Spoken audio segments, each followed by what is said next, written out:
Because, oh, and I didn't press start. Yeah, You did though. so. Thank you. All this whole slide says is that Schrodinger's his theory or his model of the way electrons are described in an atom is very complex. It doesn't really tell us anything. Now, to understand, I think I told you this yesterday, to understand the Schrodinger model, it's got to be a third-year college class after you've had the three-dimensional calculus, third-year level at least. I know some of you would be there entering college, but this is a class that we call physical chemistry.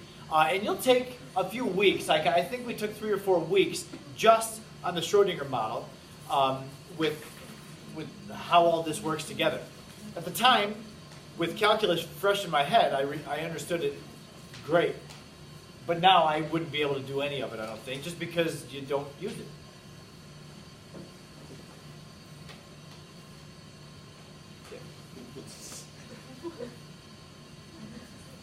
Out of the Schrodinger model, we're not going to do all the math involved, but we can take a poor man's understanding of Bohr model with some of what we'll do here.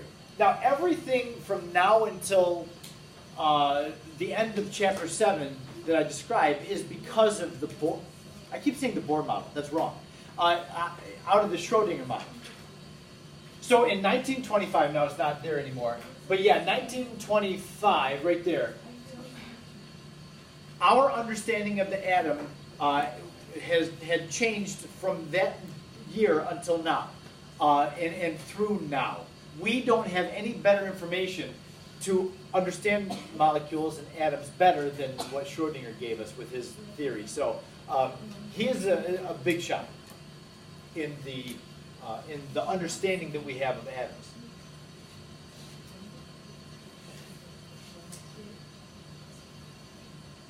Schrodinger's model described electrons with 4 quantum numbers. Now, in the past, I would have had you learn the 4 quantum numbers and be able to use them and know what the valid possible combinations of quantum numbers are. Lucky for you, we had all those snow days and we cut that out this year. Mr. Hevel and I don't think that that will be on the AP exam, so we went ahead and sliced that out.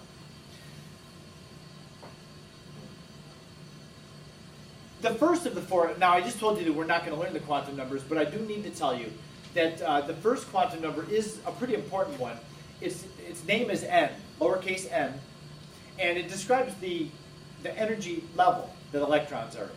You know, the Bohr model had rings for where he thought electrons were. Closest to the nucleus, that first ring was the first energy level. And then out farther from that, around the first energy level, was the second energy level. And then the third, it was farther out, the fourth, fifth. So the higher the n value, the farther the electrons are from the nucleus, and therefore the higher energy they have. So that's not terribly difficult to understand. Within an energy level, there are sublevels. Now, you've learned all this before. The sublevels have names, S, P, D, and F. Does that come back to you? S, P, D, and F? Yeah. And if I asked you, where on the periodic table are elements filling S sublevel, I think you can answer that, and the D's and the P's, all that. S's are the simplest of the energy sublevels. They're spherical in shape. That's not why they're called S, but they do happen to be spherical. The 1s would be spherical around the nucleus.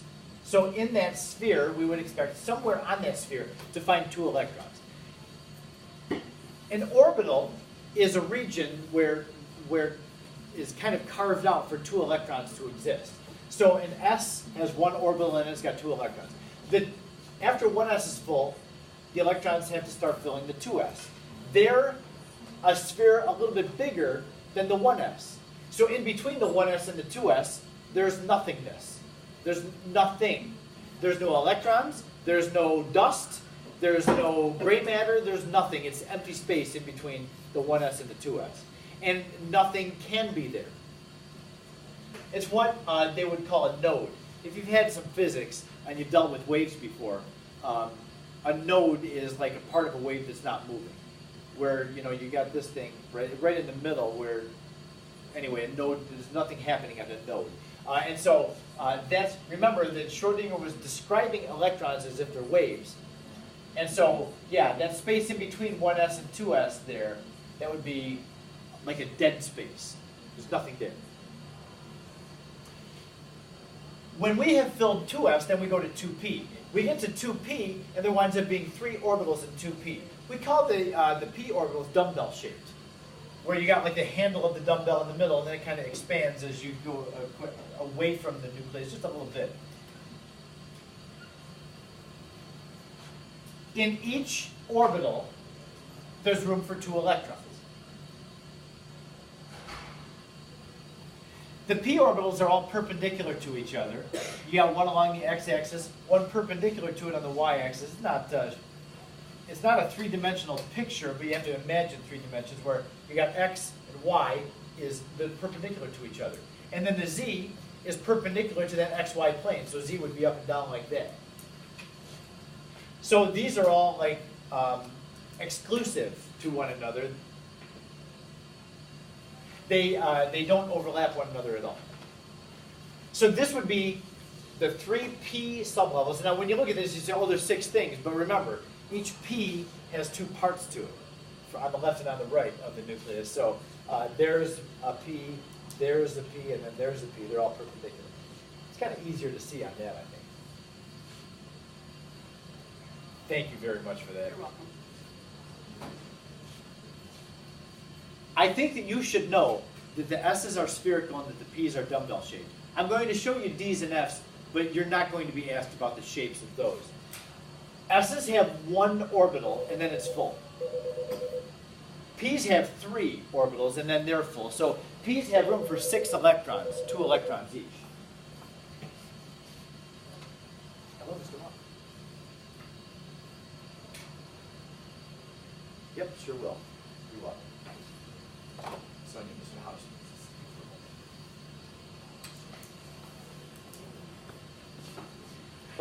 Now here's the D's. I have a small picture. I'm going to make this bigger. As you see, that as we go up in energy in the office, yeah, Mr. House in the office. Up in energy, the orbitals get more complex. Again, you don't have to know anything about it. Even the fact that these are clover shaped, I don't think that anybody would ever ask you that on a test. I certainly won't. I don't think the College Board will either. But anyway, we have 5 different D's, and 4 out of the 5 have a 4-membered clover shape. One of them is like a dumbbell with a donut in the middle. And back in the day, when I knew calculus, and we were solving the Schrodinger equation, we had to draw these things, and we were able to do it. The solution of the Schrodinger equation allows you to make these graphs. The F's, I had never seen an F orbital until I was a teacher. Even all through college, I majored in chemistry, and we didn't have the internet and the technology that we have now. I never knew what these things looked like. But yeah, this craziness represents the 7 F orbitals and the shapes of them. Man, that's pretty wild. And this is not this is not like, you know, humans got together in a dark smoke-filled room and they decided what atoms should look like. This is what we observed. There's nothing that has been observed that conflicts with these shapes. Okay. Now I just want to mention that. Hi. Hi, sorry. Oh, that's okay. Consider that. What does it say? I would trust that. Yeah, we usually. What's that? Angie was saying she used uric acid. Yeah. Okay. Yeah, that's what that is. Right. I just have never. And we were seen estimating that 9. bottle before. Yeah, yeah. So if that says 8, maybe somebody measured that a while back. Okay. All right. I just It's want to probably make sure yellow, this is what I should but it find. works fine. Yeah. So I'm going to make enough, I guess, for you guys on Tuesday. We're not doing that one with the udiometer, Oh, so really? yeah, yeah. Michelle So said you were on Tuesday. we're doing a different one. Thank you. Never mind then. Yeah, no acid for us. All right. Thanks, Lauren. Sorry to interrupt. Oh, that's okay. Now let's not do this first. I want you to check this out first. I want you to see that in the first energy level, very close to the nucleus, there's not a whole lot of room there. There's 1 orbital, and that's it. It's 1s. In the second energy level, there's 2s and 2p. That would represent 2 sublevels in the second energy level. The 2s has 1 orbital, the 2p has 3 orbitals. And I'm mentioning orbital. Orbital is each of those individual shapes that you saw in the last 2 slides. Those each have room for 2 electrons. Even those crazy F-shaped ones, that wild shape, there's room for 2 electrons somewhere in that each pink region. And if I could just take it back for a second, I'm not talking like in each of these 8 little regions there's room for 2 electrons. No, in this whole pink region there's room for 2 electrons. So it's a pretty strange thing. Is that something good or bad? Terrible. I just got suspended. No, you didn't. You wouldn't get some nice document like that. She won a suspension. What did you win? No, she did not. All-state academics, swimming and diving. Oh, congratulations. Wonderful. All state, that's a big deal. That's great. Great. Nice job. Okay, so anyway, third energy level, now we're farther out from the nucleus. As we get farther out, you see there's more room and more sublevels possible. So the third energy level has room for 3s, 3p, and 3d. Keep going. The fourth energy level has room for 4s, 4p, 4d, and 4f. So as you see, whatever energy level we have, that's how many sublevels within that energy level we can have. Yes? And, oh, now, yeah, I was just going to say that too. I only went up to 5F. I thought you said the first one. I only went up to 5F on here after I just said that whatever number energy level we're on, that's how many sublevels we can have. Because I wanted to add in, it is possible to have a 5th energy sublevel in the 5th energy level. Following the pattern, we absolutely think that another energy sublevel exists there. However, we can't show it because we don't have any elements that are that big that will house a 5G. That would be what we would call it, is 5G. After F, you just go alphabetically. In the 6th energy level, there would be 6G and then 6H, and so on like that. Those are theoretical sublevels because we don't have any elements that are big enough to have that many. We would have to have an 8th row of the periodic table to observe a 5G. And we only have 7 rows on the periodic table. Now, in our lifetime, is it possible that more elements will be developed and we'll actually see electrons in the 5G? Yeah, I think so. Probably. Like if the Schrodinger model would have been developed when there were only 4 rows of the periodic table, they would not have observed any F orbitals. Well, that didn't mean that F electrons didn't exist. They do. We have them. So yeah, it would. I think definitely that sometime we'll see 5G. But you know, is it going to be big news? No. You can't put that in the news. People are like 5G. Who cares, right? In the science world, like in the physics world, it'd be a big deal. But in the real world, I wouldn't care. Okay. Now looking back up here, there are some orbital designations that are not possible, not allowable. Can you pick out any that aren't possible? Now, I'm not asking which ones don't exist. I'm asking which ones are impossible. Because you could look at 9s and say, well, there's no 9s electrons. Yeah, but it's possible. If the periodic table got big enough, then we could have a 9th row and we'd have 9s electrons. But which ones will we never see? Only. We won't see a 2D. Yep. In the second energy level, there's 2s and 2p. That's it. There is no such thing as 2D. Second energy level is not big enough. So there's a few of them up there like that. 2D is a no-go. What else? Natalia? 1P. Yep. Can't have 1P. There's only 1s in the first energy level. Any others up there? Yeah, 3F can't exist either. In the third energy level, there's 3s, 3p, and 3D. Yeah.